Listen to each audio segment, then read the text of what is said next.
Hello. You might be surprised to hear me before the theme music. This is just a quick announcement. For this episode, we actually have a recording of a very brief interview with Charlie Dick. We're not necessarily sure where it's from or what year it's from exactly, but it's a interesting snippet of history, and especially because he is the subject of today's episode. So it's at the end of this episode, so make sure to listen to the very end. It's about 5 minutes long, and enjoy the show.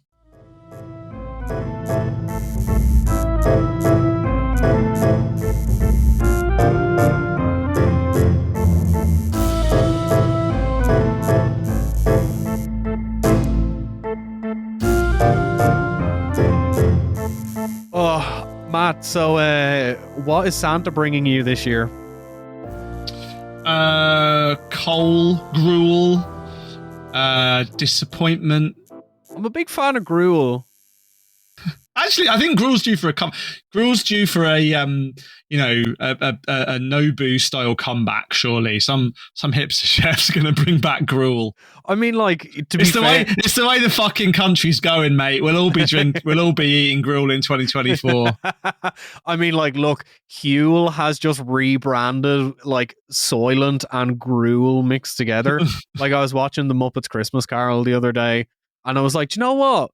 That gruel doesn't look... Or no, it wasn't the Muppets Christmas Carol. I've become obsessed with this YouTube channel that makes recipes from the 1800s and 1700s of the American frontier. Those are two weird things to confuse.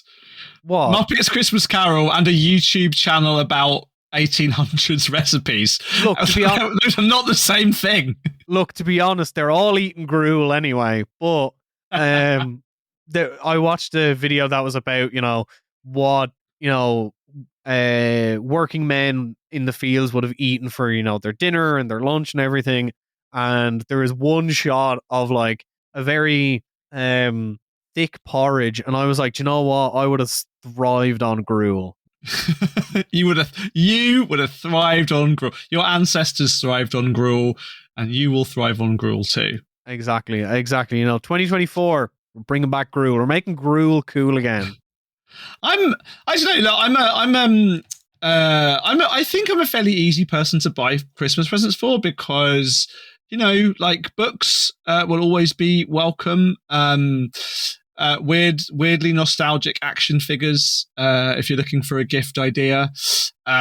Anything like vaguely in my size from Japan, clothes-wise. I put on my Christmas list for my mum basically like a mix of like weird bits of accessories for making coffee with. I love gadgets, trinkets. I love gadgets. Are you a big fan of a doodad? I love a doodad. Layla, my partner, does not like a doodad. I'll tell you after Christmas what I got her, because there is a doodad component to her Christmas present. Okay. And I would have been shot were it the main feature. But I love a doodad. Yeah. So I don't know. We'll see. I have no idea what Layla's going to get me. Possibly from my parents, who are the only other people that buy me gifts. Really, it will be. I bought you a gift. Coffee or climbing themed. Did you? Yeah, it's in the post. Why did you buy me? Is it? I got your card. Thank you very much. Oh, you're very welcome. I send Christmas cards to friends and well-wishers, both personally and of the show. Every episode with you is a gift to me, Thomas. You don't need to give me anything else. Yeah, no, I just got you something small. I am notoriously the worst person to buy gifts for. Partially it's because for various reasons that I won't go into, I don't really get excited about a whole lot of things. So it's very hard to gauge if you get me this gift, I'll be really excited about it. But this year, my lovely brown motorcycle boots from the 60s. I found the exact same boot in black on eBay. Same brand. Yep, same brand. Sears from the late 60s. They've come down this is going to become Boots Talk with Matt and Tom again. They've come down a lot in price recently. A few years ago, they would have been like several £100 a pair, even secondhand. Those 60s engineer boots. Yep, and I got the black ones for 120 and the brown ones for like I think 100 quid. Yeah, so they would have been like double or triple that a few years ago. So you've done well, my friend. Yeah, like usually my default is just get me stuff for the gym. Like, I don't know, get me some tracksuits or something like that. Or like alternatively, if there's something I need for work, I'm just like my parents bought me a mobile recorder, a Zoom H6 a couple of years ago, which has been dutifully used for this show. But yeah, like I don't know. If people don't get me gifts, I don't really get that wound up about it. It's not really that important to me. But I love giving gifts. Well, Layla's a gift giver, so I'm learning. Yeah, love language is gift giving. I'm learning. Anyway, about Christmas. So I wanted, I wanted. What a fucking segue. No, it's good. It's coming. It's good. I'm a pro. I wanted to read you a poem. Ooh, love poetry. If you will, a poem, and it's called Christmas. Okay, you ready? Maybe you can add some like tinkling sound effects in the background. You know, some kind of fire crackle. You know, work some audio magic on this bit. Christmas.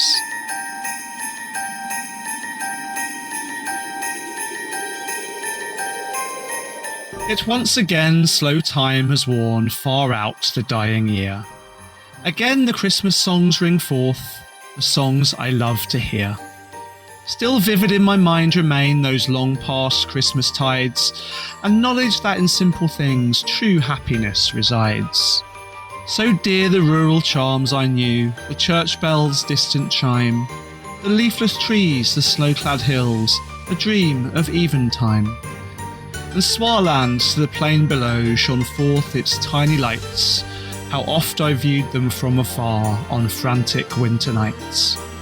So has it been, but this glad time inspires my heart anew, and hope undying springs again, and sparkles in my view. Beautiful.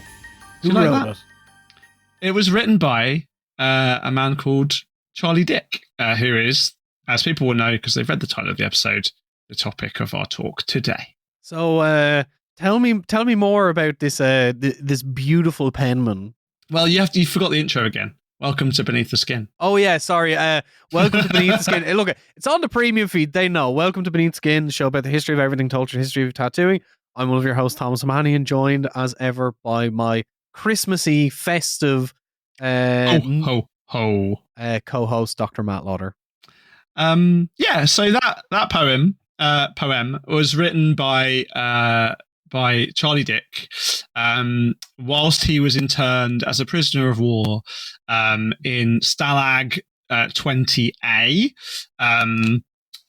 in Grudziądz in occupied Poland during World War II.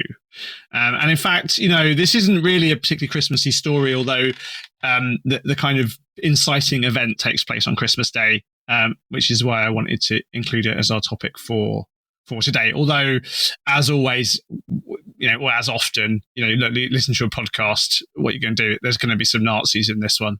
Yeah. I mean, look, the other show I work on is a military history show. I'm used to it. So Charlie Dick was a tattoo artist from Northumbria, so up near Newcastle. The Swarland of that poem is actually a little village up in Newcastle upon Tyne, where he was from. See you, you are fucking lush like. Yeah, well, look, also, the nice thing is you'll be able to hear his voice because we have some audio of him too for you to listen to from a post-war interview that he did.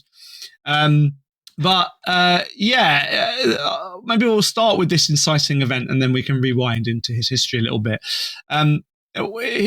He released a book of poems, which he wrote during his time as a prisoner of war. And he also released what is something like an autobiography from which some of these quotes will come. So it's from his autobiography, or at least his biography of his time, autobiography of his time in the prisoner of war camp, from which I will read. During those early months, the camp commandants were changed quite often, and older men were being selected for such posts, while younger ones were drafted to the Western Front on occupation duty. Dick, by the way, had been captured at Dunkirk in 1940. Most of these older men had already known the 1914-18 war, yet despite their imperialistic upbringing, it seems strange that so many of them could accept with such ardour the new Nazi regime. It was one of these reformed characters who almost kicked me to death on Christmas Day, 1941. So Dick describes basically sort of looking out from the camp and seeing in the occupied village these like sort of basically kind of conscientious objectors from amongst occupied Polish families, these men and women who'd refused to kind of assimilate really into the occupied German culture and had been basically put into old cavalry barracks, converted into accommodation. And like the way that Dick describes this guy is, you know, like something out of a kind of war movie, right? Like he's sort of like the stereotypical Nazi camp commandant, right? So he describes basically just for sort of some fun or some cruel, you know, pastime, like setting a huge pack of dogs, Alsatians, onto these prisoners or these civilians. He said, as Poles came swarming out like bolting rabbits from their burrows, the pursuing hounds assailed them with their harsh growls and lacerating fangs. Those who could run ran, and those who were caught in the cordon of Gestapo men. The old and infirm were easy prey and knocked to the ground, riven unmercifully by relentless blood-dripping jaws. Many of our company turned away, nauseated by the foul spectacle, but hundreds leaned out and gave vent to violent echoing protests. In no time, the camp compound was alive with scurrying guards. So basically, these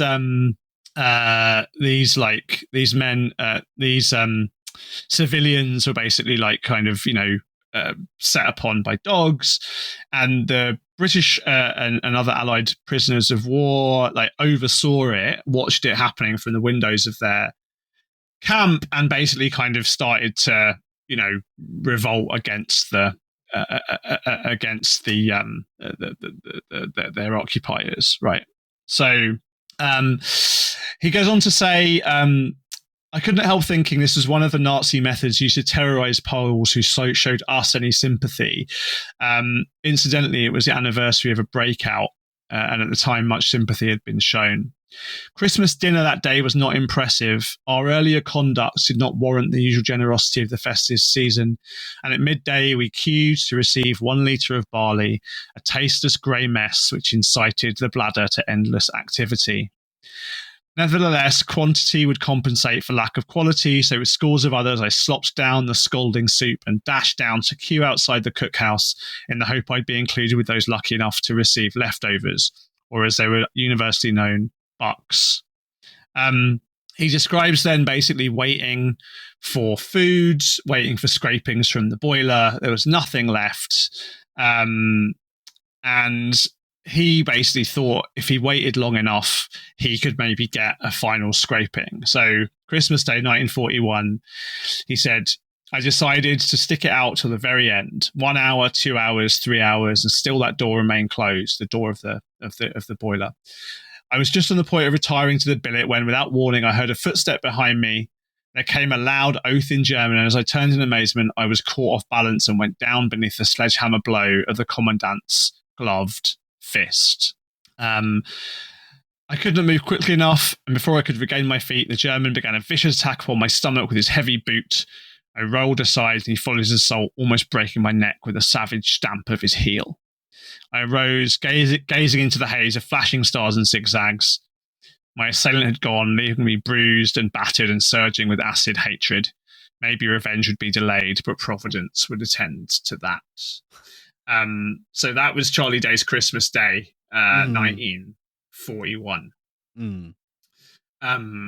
What do you make of that?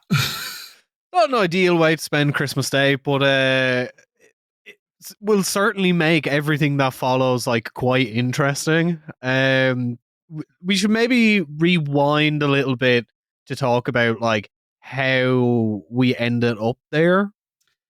Yeah, good. So this is a really interesting story in a way. So Dick basically had, as I said, grown up as a young boy, like interested in art and poetry. It's sort of interesting, I think. You know, we talked about this when we talked about Jesse Knight. Like, there's a real kind of, you know, sentimentality in a lot of tattooers that I don't think comes out a lot in the popular imagination of them. We've talked a lot about that for lots of the people we've talked about on this show.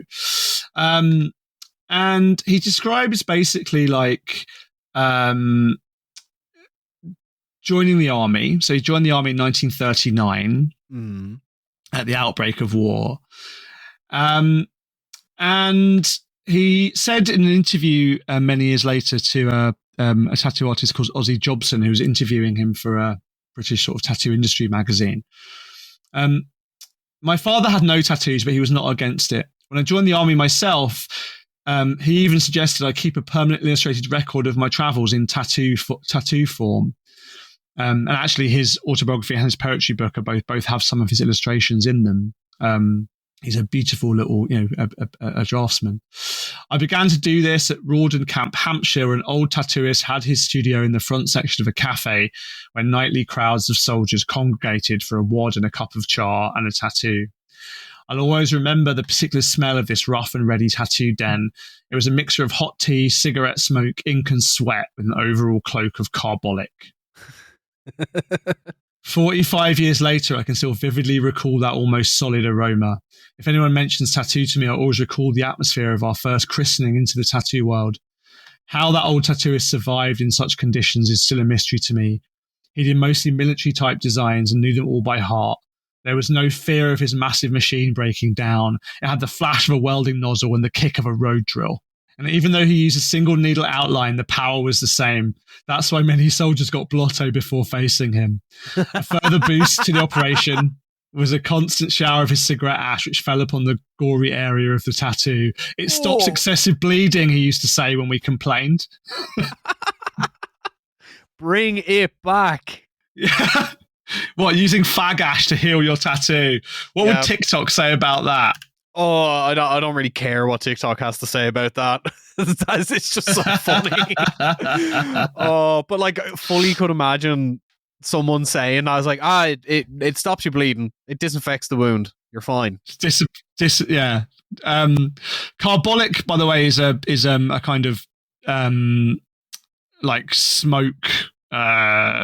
So yeah, carbolic, was this sort of thing that was used as a disinfectant by tattooists as well, like kind of piece of nonsense medicine. It's actually one of the first pieces of consumer protection legislation that came in. So there you go, right there at the beginning of tattooing. Anyway, so Dick is kind of surprised, basically. He goes on to say, many were the drastic mistakes the aged tattooists made as the long winter nights wore on. So he thought basically, like, I can fix this shit, right? Mm-hmm. So this old barrack room tattooer with his road drill, essentially he's fucking so many tattoos up that Charlie ends up trying to fix them himself using a hand design. Hand technique with needles. And so he says, quote, I became a barrack room scratcher doing designs I composed myself. There was little money around in those days, but being a chain smoker, I would settle for cigarettes or a bottle of beer. In any case, I was getting valuable experience of what men wanted, why they wanted it, and where they wanted it.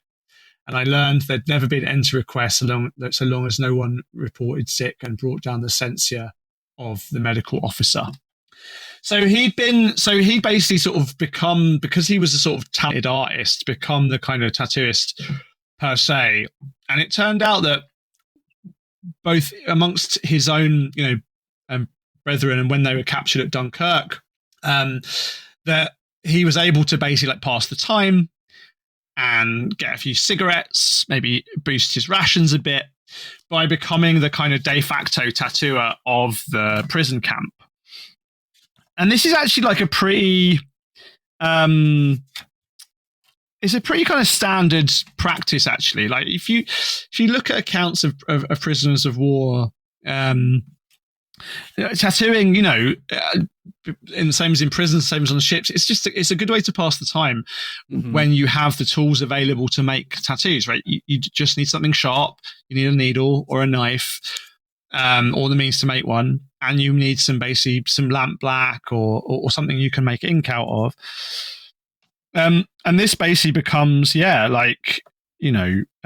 way of sort of making life in those horrific circumstances a little bit easier. So is he's using like just a hand poke needle and some lamp black to tattoo in the camp, I assume? He is initially, he's basically tattooing by hand. He also, I think, manages to get his hands on a tattoo machine as well at some point, and he becomes, the camp tattooer. So he basically turned his bunk into a tattoo studio, a space like 6x6, and he was initially right, not the only tattooer in the camp. This is kind of hilariously right. The initial his initial competition for the kind of camp tattoo trade was a guy who'd been a ventriloquist. You're fucking joking. No, it's true. And also his name apparently was Blood. Like his real name was like, Private Blood.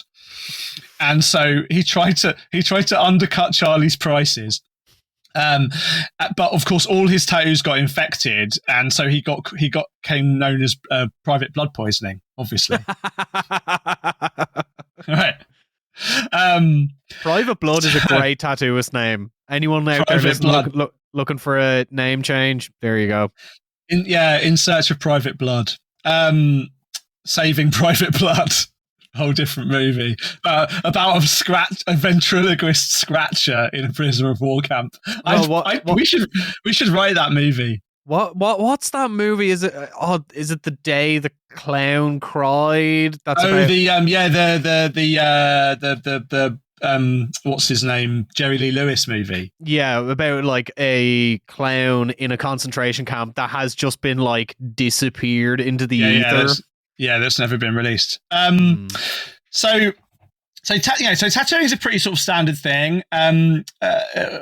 There's one story actually of a guy who'd been in a camp in Italy, and he had Rule Britannia tattooed on his chest, which meant that when he was on the run and they captured him and he was trying to pretend to be German, it didn't really work out very well because he had Rule Britannia tattooed on his chest. But anyway, so Charlie basically like became the camp tattooer.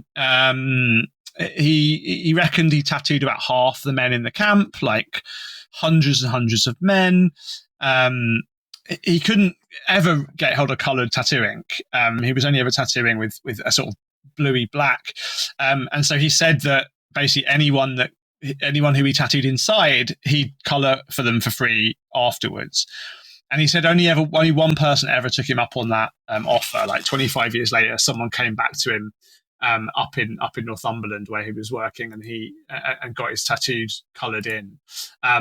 He says that actually in this interview with Ozzy Jobson. He said there was a man from Tyneside for whom I did 2 shoulder pieces. With him, I made a special offer. If he gave me cigarettes and bread, I promised to put colours in the designs when I met him again in England after our return. I was happy to do this 25 years later in my shop in Wallsend on Tyne. And we had much to talk about over scores of pints we drank that day. Even though I decided, because I was extremely upset after the prison camps, to leave tattooing for my other pastimes of drawing, writing, wood carving and glass engraving, I I have a keen interest in it and sincerely admire and respect the efforts of younger tattooists. Mm-hmm. So yeah, he basically made it his business. He didn't have cash, right? So he basically did a kind of trade for tattoos thing. So if you want to name, how many cigarettes for a name tattoo? Just a name. I'm gonna say we'll see what the inflation is in the snout game. I'm gonna say 2. Ooh, 3. Oh, close. 3 cigarettes for a name. Name with a scroll. Name with a scroll. I'm gonna go 5. No, 10. Oh wow! I suppose everyone had cigarettes. It is the 1940s. I'm thinking, it's deflation. It's deflation. Swallow. 15. Correct. Oh, 1 for 3. The price is right. Ding ding ding ding ding ding ding. Now we're off. Now we're on to we're off of cigarettes now. Mm-hmm. Eagle and snake. Eagle and snake. I'm gonna guess 3 bottles of beer. Loaf of bread. Okay, valuable. Which sounds in modern parlance to be cheaper than 15 cigarettes, but priorities change. Chest piece. 3 loaves of bread. No, 1 ounce of tobacco in a pack and half a loaf of bread. Okay. And then finally a back piece. Ooh, 3 ounces of tobacco and a full loaf of bread. 2 loaves and 50 cigarettes. Okay. Which, if you have an ounce of tobacco, doesn't matter. Again, we should bring that back as well. So whatever you do in the new year, don't try and barter with a tattoo artist and offer them cigarettes and bread. So he said, obviously most of the stuff he was doing was names and stuff. But he did once do in India, did finish a back piece that had been started in India, for which he charged 4 ounces of good tobacco and a full loaf. And I quote from my own book here: the customer told him that the tattoo artist had been shot dead by a sniper in the middle of the process, and that's why he hadn't got it finished. Charlie later found out from the guy's mate he'd actually been kicked out of the studio with a half-finished piece for drunkenly vomiting on the tattooist's floor. Hey, listen, there's probably a lot of tattoo artists who've experienced that. What? Getting shot dead by a sniper while they were getting getting the work finished. Yeah. So this was, as I said, a pretty common thing. It's a really kind of common thing to be done in these camps. But tattooing itself wasn't tolerated really by the Germans, wasn't tolerated by the Nazis at all. It had been basically outlawed. We will get Ole Whitman on in the new year to talk about Christian Varlik and German tattooing more specifically. But basically, the short version of the story is that tattooing was not part of mainstream German culture. In fact, it was very frowned upon. The Germans had really kind of taken on board these ideas from criminologists like Cesare Lombroso, and there were also kind of German equivalents throughout the 20s who had been basically linking tattooing with primitiveness, quote unquote, with basically with kind of non-Aryanism, if you like. And so tattooing was something that was really not done, not the done thing amongst the German officer class. In fact, Charlie actually describes heading down to a he was doing some forced labor. And as he was working, he took his shirt off. Charlie took his shirt off, and Charlie had a big tattoo on his chest. He had a big British lion tattooed on his chest, and this SS officer started berating him, basically, kind of just saying that he was degenerate, saying that he was kind of subhuman. But hilariously, one of the Wehrmacht, one of the standard guards, like rolled his sleeves up and was like, look, I'm tattooed as well. This officer guy was horrified, but this Wehrmacht guard jumped to his defense. So this guy rolled his sleeves up and said, I've got tattoos as well. But the SS officer turned to his fellow countrymen and said, "You have degraded German culture. The Führer forbids it strongly. Only the subnormal are tattooed. It is debased. It is the lowest art form. You are not a true German. You are a lust-begotten bastard bred in some western seaport." Can you say that in German now? Oh god, you'd have to give me a second. No, I'm not even going to try that. Oh, you could speak German. I can, but my Nazi insults are not top of my brain at the moment, alas. As an aside, by the way, the SS were tattooed, but only in a very specific way. So the SS had their blood groups tattooed under their armpits. The thought being that if you were a victim of a landmine or something, even if your arms got blown off, you'd still be able to find this tattoo to show your blood type for a transfusion. And this was the way that at the end of the war, SS officers were captured and regular soldiers were let go. Because if you had an SS tattoo, you were part of the SS and therefore more directly culpable of war crimes. This is how they caught Eichmann, like when they finally caught up with Eichmann in Argentina. That's an episode for another day. Well, he tried to burn that off with a lighter, but essentially he couldn't quite get rid of it, and that was one of the ways that Mossad identified him as Eichmann. And also, bizarrely, it's also how Mengele escaped detection, because Mengele basically pretended to be an ordinary rank and file soldier when he was when the camp he was in got captured by the Allies, and he joined the SS so early that he joined before they brought in this blood typing tattoo, and so he didn't have the key tattoo and was able to escape under a pseudonym and live out his life, under a pseudonym in Argentina.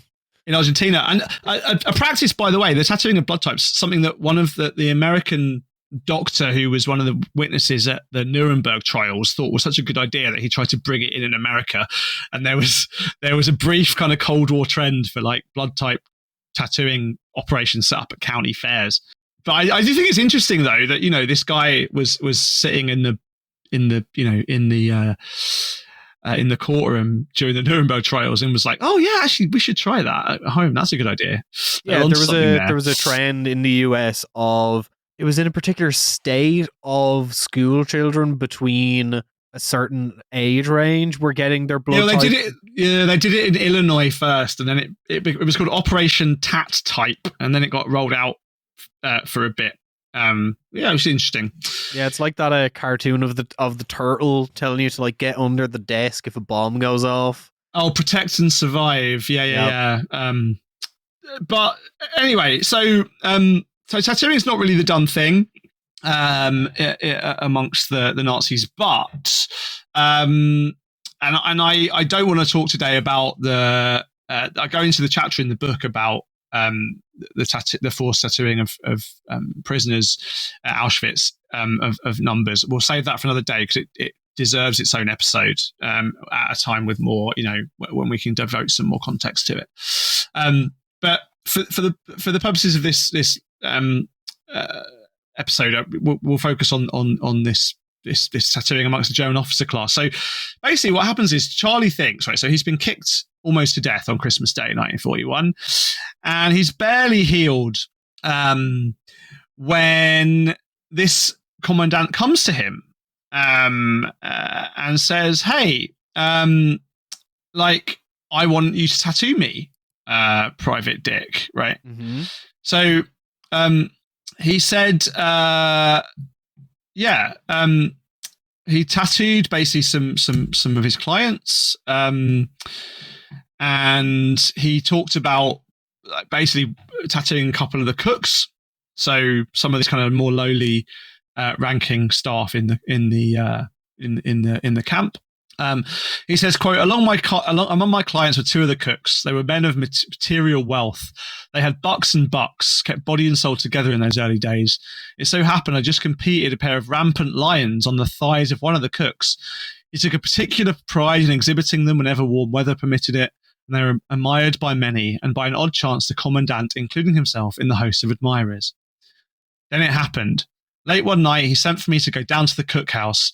He sat in a different mood from that which we'd last met. Once more, he was a human being, admiring art and desiring it upon his own body. He'd always wanted tattoos. Tattooing was the mark of a man, but unfortunately it was frowned upon in the German army. Would I tattoo him? Would I render upon his body the designs he'd always admired?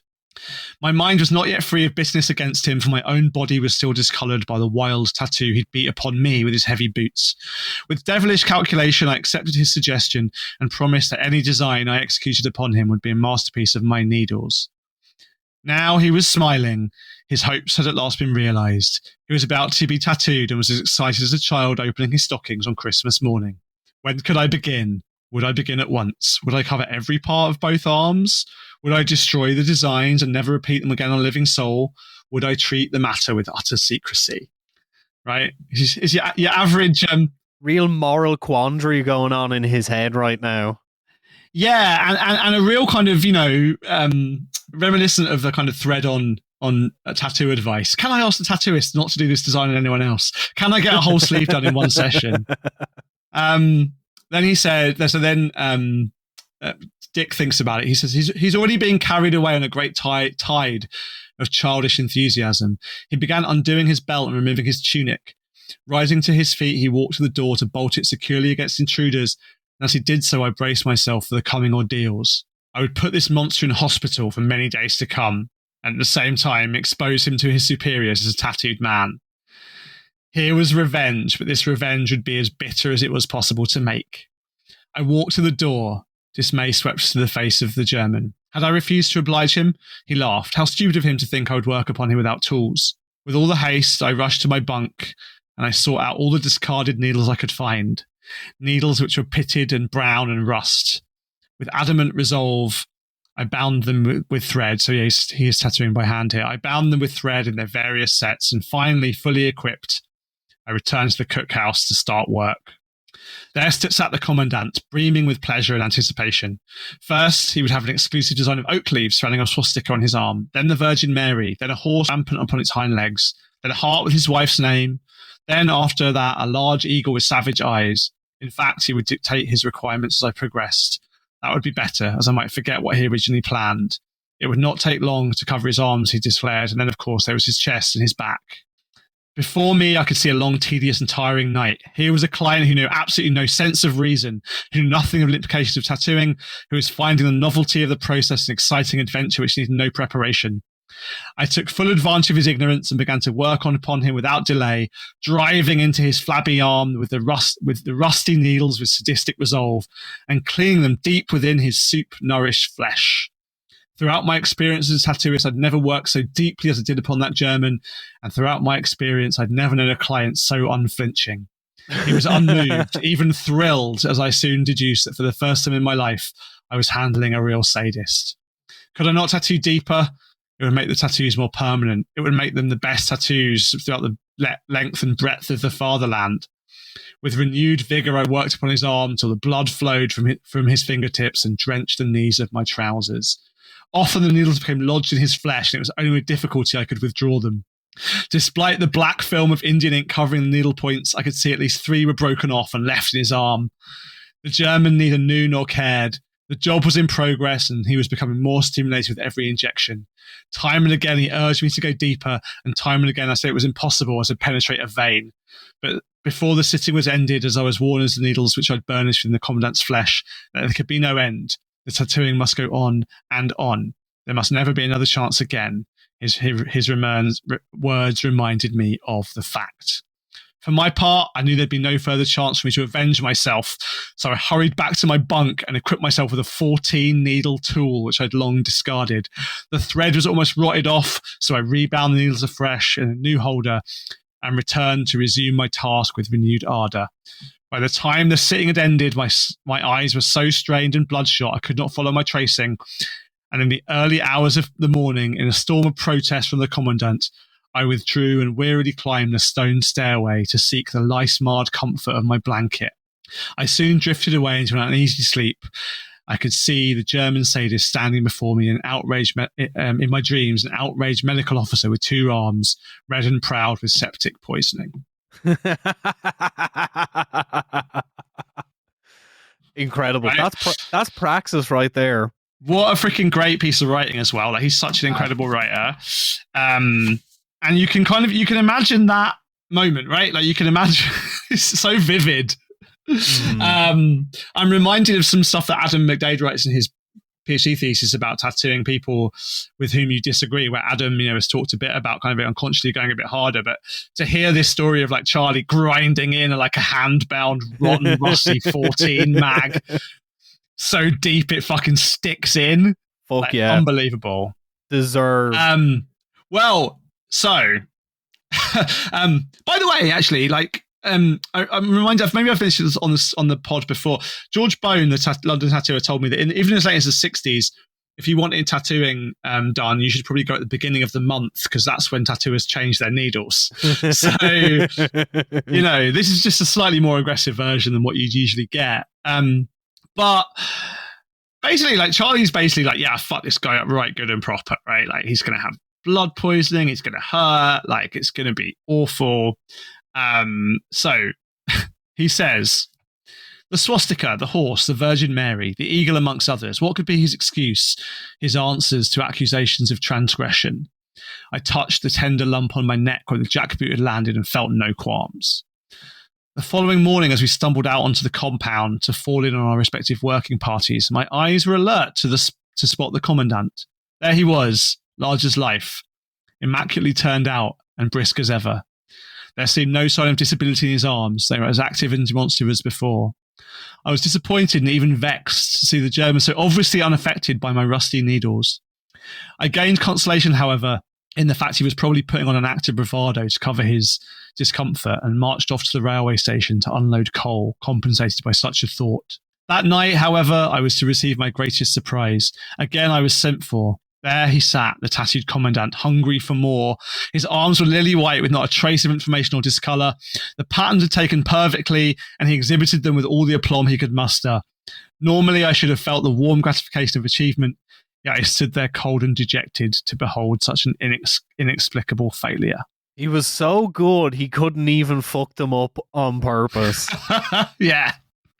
So what's your excuse, people who've bought machines from Amazon? You're not in a World War II prisoner of war camp. Yeah. He basically said that so they got a tin of like horse meat for doing that. So he got a good load of rations for doing it. And he happened that day to hurt his finger hauling coal, and so used that as an excuse for not being able to continue tattooing the guy. He said, look, I couldn't give you my best work, I've hurt my hand.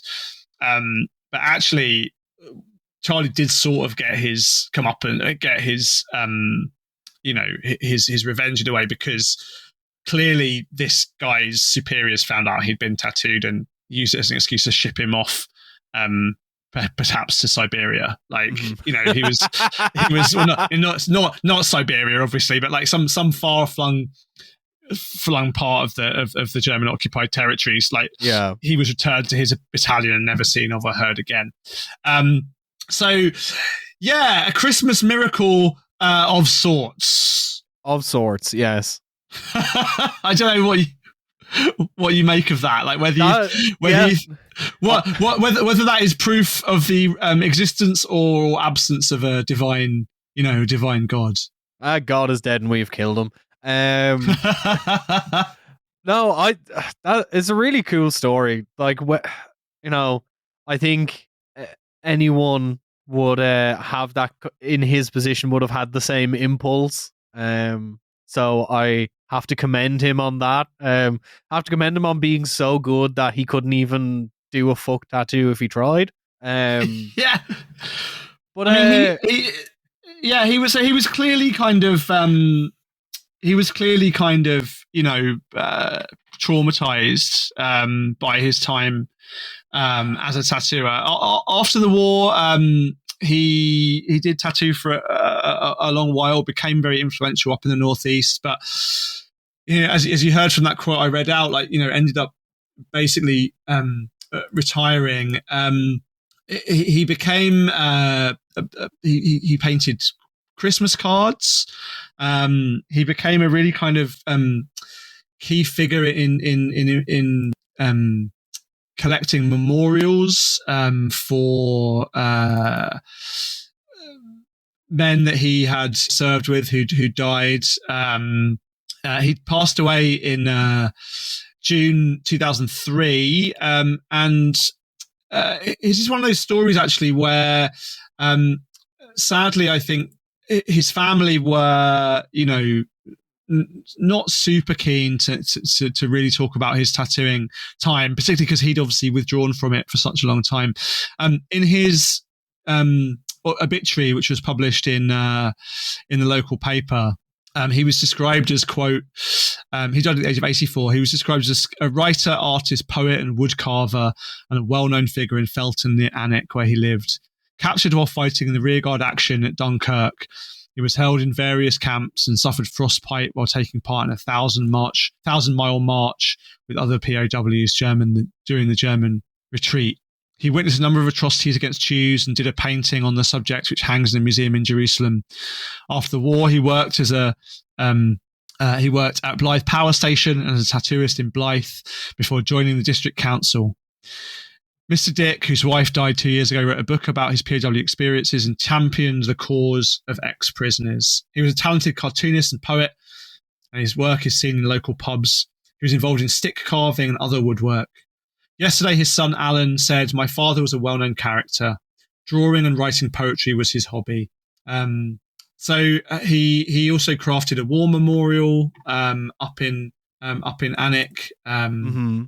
And yeah, it's just overall this like fascinating figure who is clearly, again, of a type, of a kind of moral and artistic sensitivity that I think is pretty common in the tattoo industry. When you look, like you find it in, we've mentioned Jesse, you find it in people like Lal Hardy, you find it even in people like Sailor Jerry or Ed Hardy. These people that are tough and acerbic, but also have a kind of romantic love for tattooing and for humanity in general. And I think, on the one hand, when I was putting together people to think about for the book, and of course, like wanting to write something about World War II, and I do talk about concentration camp tattooing and the horrors of forced tattooing on Jewish prisoners at Auschwitz, amongst and the collection of tattooed skins at Buchenwald and other kind of horrors, which we'll talk about, as I said, in another episode. But I thought this kind of story of tattooing in the war, where tattooing becomes a lifeline and a way of having camaraderie, and a way which, again, indexes something about the relationship that prisoners like Charlie had with their captors and with the communities around them who were themselves under occupation. I think it was a really interesting, again, version of these stories that tattooing can get us into, and I said, and it reveals a kind of a soul, a kind of approach to life and art and human contact, which is very, very common in the tattoo industry, but which I don't think gets talked about enough. So yeah, here's to you, Charlie Dick. Happy Christmas wherever you are. And I hope all of your Christmases, listeners, are going to be better than Charlie's. Well, I'm sure they will be. I don't mean to belittle that. Your Christmases will be better than Charlie's was on Christmas Day, 1941. Yeah, and I think that's where we're going to leave it. As usual, thank you so much for supporting the show. As I always forget the intro, Matt always forgets the Patreon shoutouts. So without further ado, I want to thank Roy Hoaxema, Morpheus Ravenna, Chris Block, Charlie Lightning, Baba Vestreka, Shit Jesus, Schiff, Kirsten Wright, Kathleen Burkhardt, James Schick, and DD South. Once again, the score.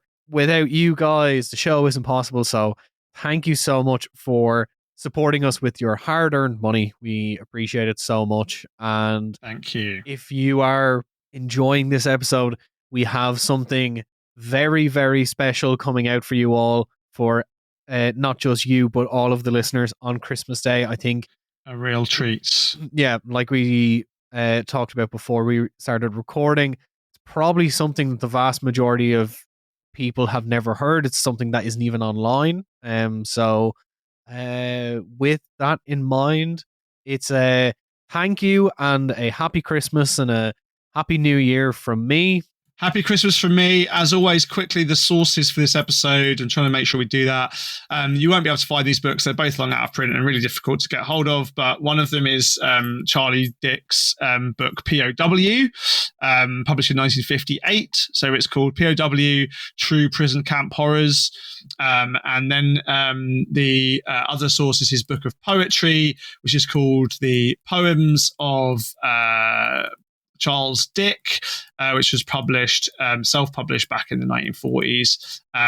You can read it at the British Library. The Poems of a Prisoner of War by Charles Dick, published in, doesn't say, 1946. There we go. So yeah, sources for that. Also, if you want more on this and with more footnotes, pick up my book, Painted People. Thank you so much, and happy Christmas to you all. Bye-bye. Bye. Sentiment, religion. How do you mean religion? Well, religion, you can say this. You get the teenager going around with St. Christopher on his neck. It's the same sort of thing. They seem to be looking for something. You can say it's old, but to them it's a new sort of approach. And what sort of religious motives do you put on people? Well, the head of Christ, the crucifixion scenes. Crucifixion scenes? Scenes, yeah. Well, you can take the Last Supper. The Last Supper? The Last Supper. That's Leonardo da Vinci's a picture of the Last Supper that includes 13 figures. And where do you do that? Well, I'm doing it at the moment on a fella from Howden. And whereabouts do you do it on his body? I'm doing it on his back. And what size will that be then? Well, it's approximately 14 by 12 and a half. And how long will it take? About 12 months. Why does it take as long as that? Well, it's on account of the colour schemes and the complication of the design itself, you know. Is there any pain involved? Well, it all depends on the person. How do you mean? You get the hard type of person, the sensitive type. It's entirely a matter of the person himself. In as far as his health is concerned, his nerves, and also, most people forget about, his approach to the job. Whether he really wants this sort of job. Do you mean people come to you undecided? You get some people that are undecided, they've probably been sort of run into it by a bet or something like that. But the person that really wants it, he'll stand anything. But if you get the Last Supper halfway done, the man's not likely to want to pack in then, is he? Oh, he wouldn't. I mean, a man wouldn't commit himself to a tattoo that size and then break it off. What sort of tattoos do the women go in for? More the sentimental type of thing. Such as what? Sentimental, the hearts, the swallows, small jobs. Have you ever been asked to remove tattoos? I've been asked quite a number of times, but there's never been any method which can have been said to be absolutely 100%? perfect, 100% perfect. You always get that scar, and I would prefer not to attempt it. But I certainly cover tattoos up in the event of anybody with a name on, probably Chin, the sweetheart or something like that. What do you do then? I just cover that with flowers, put small petals over leaves. You can't put another girl's name there, can you not? Not on top of it. No, you couldn't sort of superimpose one name on another one. What is the biggest one you've ever done, the biggest tattoo of all? It's a combination of a dragon and a snake, an eagle, entwined. Mr. Dick, what about charges? How much would one of those big ones right across the chest cost? That one, for example, with the dragon, the eagle, and the snake. It all depends on the amount of work involved in it, the time involved, technique used, and of course the size of the job. Well, how much? Well, that one you've looked at, in about £15, but I've known it'll cost up to 100. As much as maybe even more than that. Well, now, what if I might speak to one or two of your customers? Yes, by all means, do. Pardon me, you're having eagles entwined right across your back. That's right. Why are you having this one done? Well, it's just a fancy. You like them. But this work will be on your back. You won't have much chance of seeing it yourself, will you? Well, no, say though. Why not have something on your chest or something on your arm, for instance? Well, I've got my arms that fill up just now, like, but I was thinking of getting something on my chest out there. Got my back finished, like.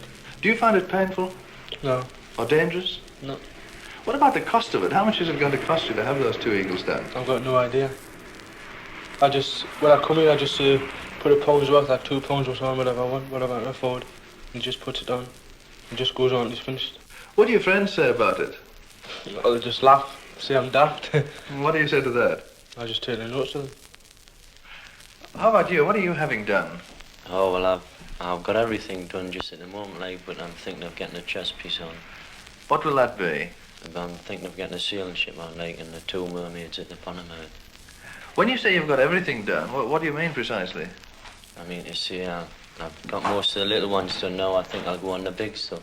Why do you do it, in fact? It's just a hobby. It shows that you're not frightened of a tattoo. What, do you think it's something to be frightened of? Do you think there's any risk, any danger? Well, the way people say, oh, well, I've got one on my hand, it hurts. Well, when they say that, I come in and see if it does hurt, and it doesn't. Would you like to tell me why you have tattoos done? Oh, me? All the lads were getting them on, so I just got a one on. And somebody, what was it, the snake? And I got a snake on, 2'2". That goes round and round your arm. And across me shoulder blade. You've got quite a lot now, though, haven't you? And I got the chest piece done, the Roman bound. That's a full sailing ship. Yeah.